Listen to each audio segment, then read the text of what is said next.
प्रिय मित्रों, आज हम ऐसे केस की बात करेंगे या अपराध की बात करेंगे जिसने दिल्ली ही नहीं पूरे देश को झकझोर दिया है। एक प्रतिष्ठित परिवार की बेटी अपने ही घर में क्रूर हत्या का शिकार हो जाती है और आरोपी कौन? कोई बाहरी गैंगस्टर नहीं, कोई अनजान घुसपैठिया नहीं, बल्कि वही व्यक्ति जिसे घर का भरोसा मिला था।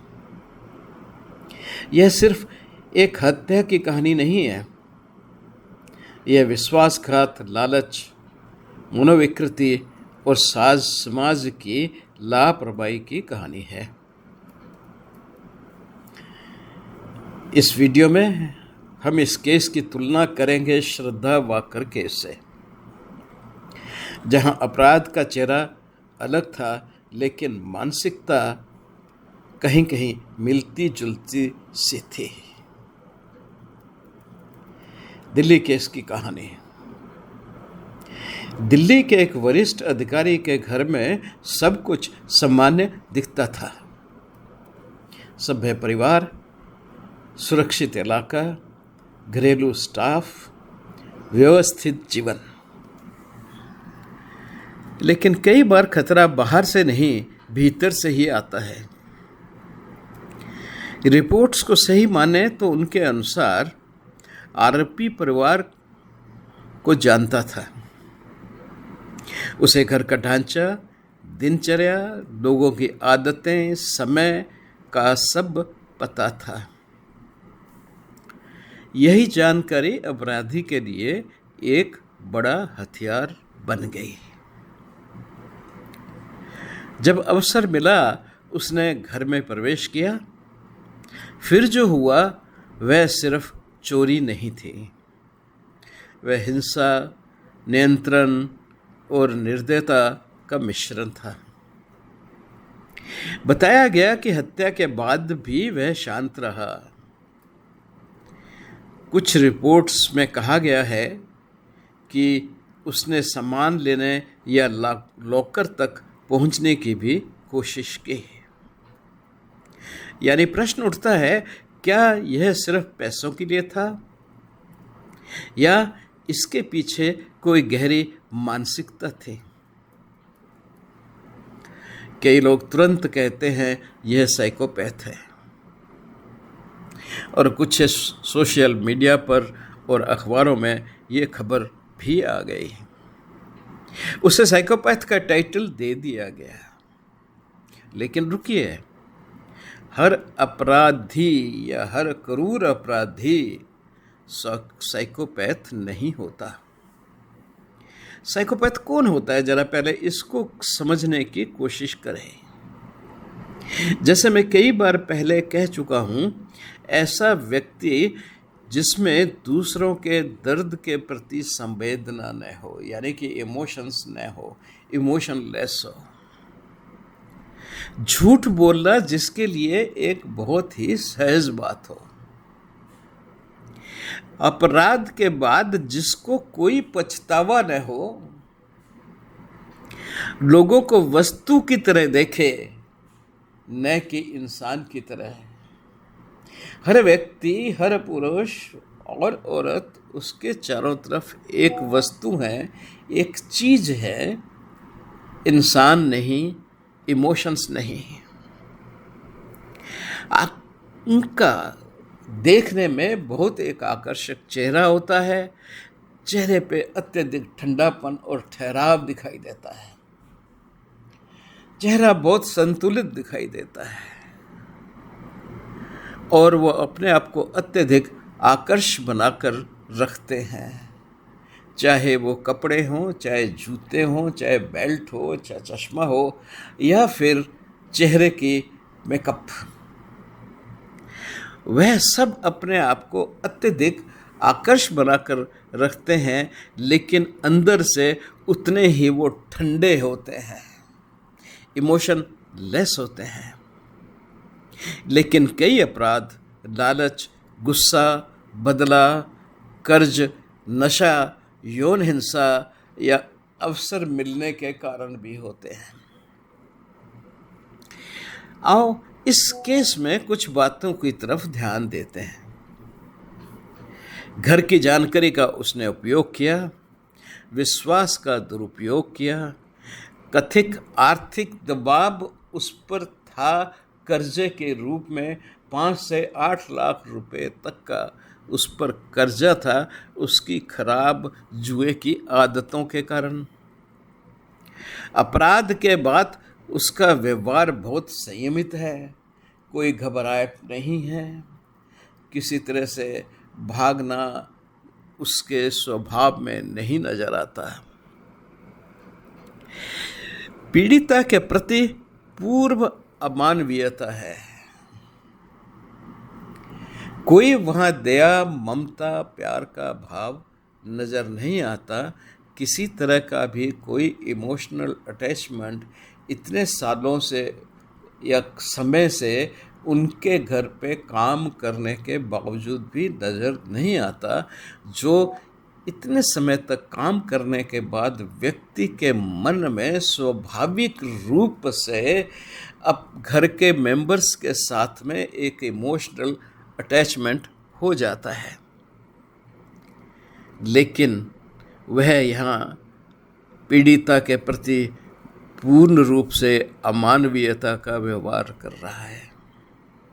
ये संकेत देते हैं कि केवल पैसा नहीं, व्यक्तित्व की समस्या भी साथ में हो सकती है। अब आओ हम देखते हैं कि मर्डर बाय ग्रीड और साइकोपैथिक मर्डर में अंतर क्या होता है। यानी कि लालचवश जो मर्डर किए जाते हैं, हत्याएं की जाती हैं, और जो साइकोपैथिक कारणों से हत्याएं की जाती हैं, उनमें अंतर क्या है। ग्रीड में, लालच में पैसा ही सब कुछ होता है, उसका केवल मात्र उद्देश्य पैसा होता है। हत्याएं सिर्फ रास्ता साफ करने का साधन होती हैं। उदाहरण जैसे चोरी पकड़े जाने पर हत्या कर देना, आदमी जान पहचान का है वो बता देगा इसलिए हत्या कर दो। दूसरा, विरासत पाने के लिए हत्या, कोई उनका विरासत में कोई उनका मेल या फीमेल चाइल्ड नहीं है या कोई नज़दीक का रिश्तेदार भी नहीं है, तो उनको मार कर वो उसकी विरासत का मालिक बन सकते हैं, ऐसा भी हो सकता है। बहुत कर्जा हो चुका है, जैसे इस केस में है 5 से 8 लाख रुपया उस पर कर्जा है, और इस कर्जे को चुकाने के लिए भी व्यक्ति अपराध कर सकता है। अब जरा साइकोपैथिक मर्डर में देखते हैं। जब व्यक्ति को नियंत्रण करने के लिए या हिंसा के लिए शक्ति या पीड़ा देने से फर्क न पड़े, कोई व्यक्ति जब किसी को कष्ट दे या उसको अपने नियंत्रण में ले या उस पर हिंसा करे या फिर उस पर अपना शक्ति प्रदर्शन करे या उसको दर्द दे, तो उसको अपने आप को कोई फर्क नहीं पड़े, यानी कि वो स्वयं मानसिक रूप से बिल्कुल स्थित रहता है। यह एक सबसे बड़ा फीचर है साइकोपैथ पर्सनैलिटी का,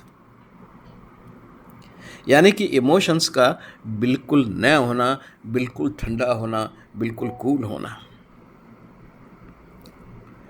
वह किसी भी इंसान को अपनी रिलेशनशिप में इंसान नहीं समझता। उसके लिए हर व्यक्ति या औरत या कोई भी बच्चा केवल मात्र एक वस्तु है। जैसे बाकी वस्तुएं घर में हैं, फ्रिज है, टीवी है, अलमारा है, उसी तरह उसके साथ में रहने वाले व्यक्ति या जान पहचान वाले व्यक्ति केवल मात्र एक वस्तु समझते हैं, उनसे कोई उनका इमोशनल अटैचमेंट नहीं होता। यानी कि उनकी भावनाओं के साथ में या उसकी अपनी खुद की भावनाओं के में किसी तरह का भी भावनात्मक संबंध उन लोगों से नहीं होता। अब ऐसे केसेस में हमें क्या दिखता है, यानी कि इस केस में हमें क्या दिखता है, इस केस में हमें एक मिश्रण दिखाई देता है संभवतः। मैं निश्चित रूप से नहीं कह सकता, क्योंकि निश्चित रूप से बताने के लिए आपको बहुत से एनालिसिस करने पड़ते हैं, उस व्यक्ति का, सराउंडिंग का, हिस्ट्री का, सब कुछ बड़ा डिटेल में देखा जाता है। पर एक आपको सिर्फ समझाने के लिए मैं यह कहूँगा कि इस केस में हमें एक संभावित मिश्रण दिखाई देता है दोनों चीज़ों का, ग्रीड का और साइकोपैथ का।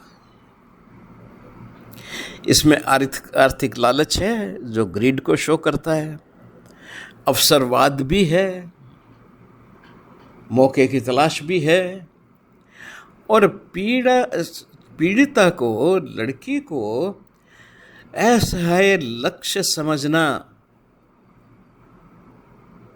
वो उसको हेल्पलेस क्रिएचर समझ के उस पर अटैक करता है, और किसी भी तरह की उसके साथ सहानुभूति न होना, कोई इमोशनल अटैचमेंट न होना, जबकि पहले ही वह उसको जानता था एक डोमेस्टिक हेल्प होने के कारण।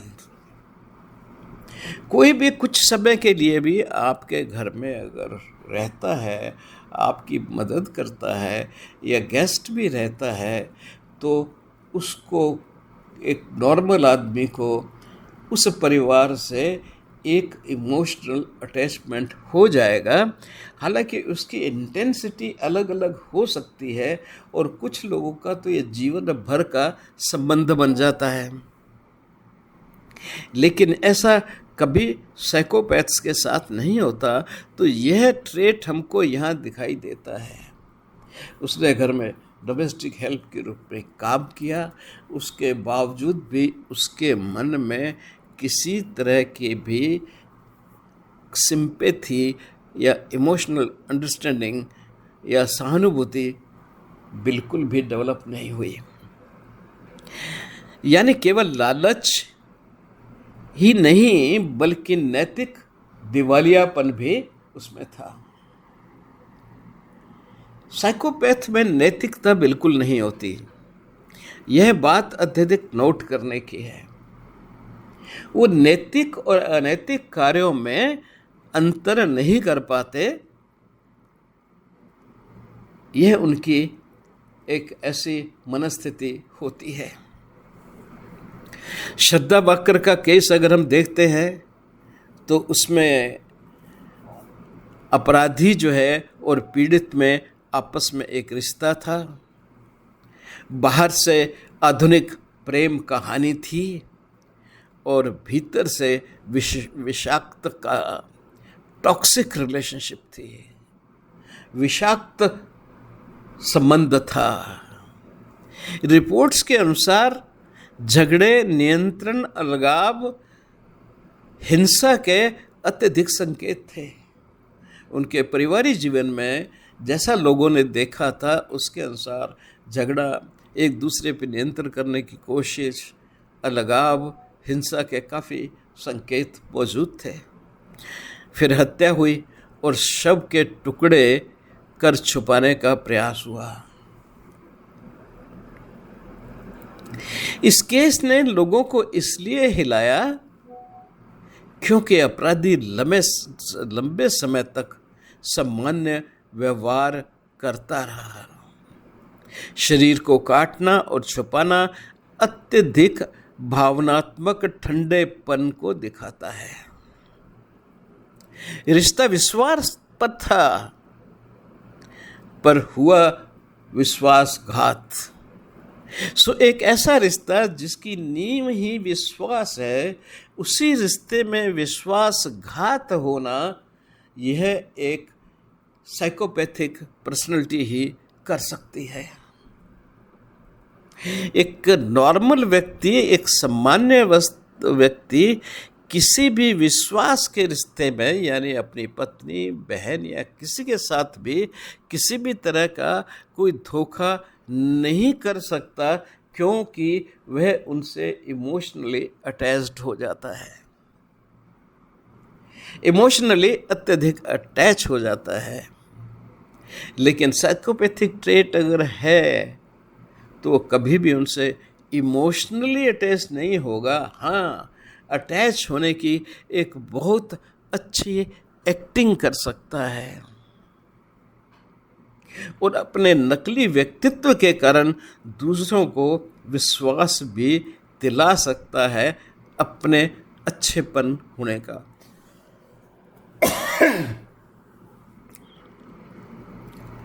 दोनों मामलों में समानताएं ये है कि दोनों ने भरोसे का दुरुपयोग किया, पीड़िता की असुरक्षा का फायदा उठाया, अपराध के बाद भावनात्मक शून्यता रही, इमोशनलेस,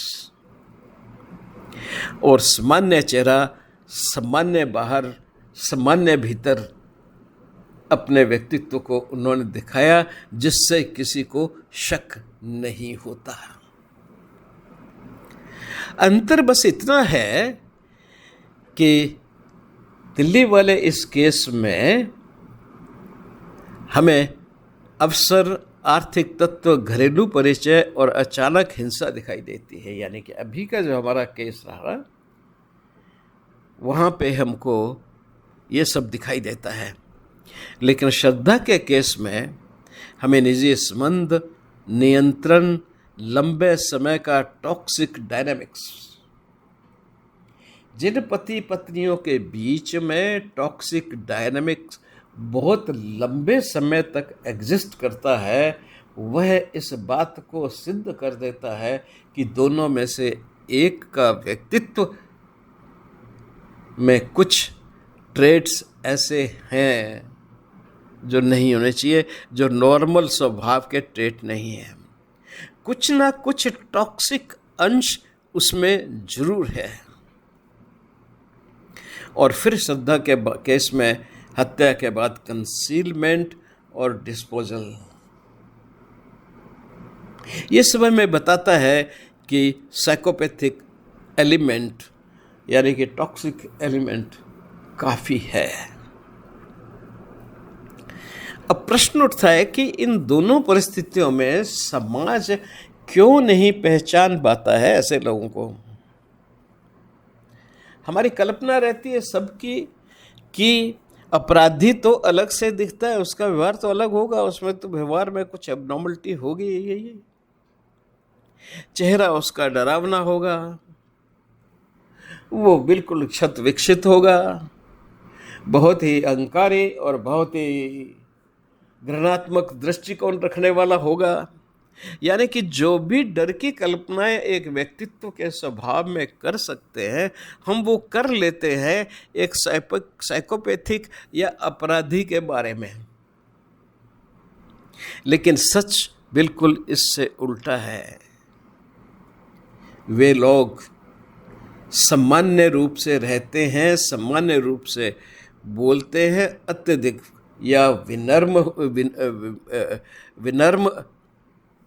विनम्र होते हैं, यानी कि बिल्कुल नॉर्मल तरीके से विनम्र होते हैं और विनम्र ही दिखाई देते हैं फेशियल एक्सप्रेशन से, मददगार होते हैं, बनते हैं, ये उनका सीखा हुआ व्यवहार होता है, आपकी हेल्प के लिए तैयार होंगे और धीरे धीरे आपका विश्वास जीते हैं।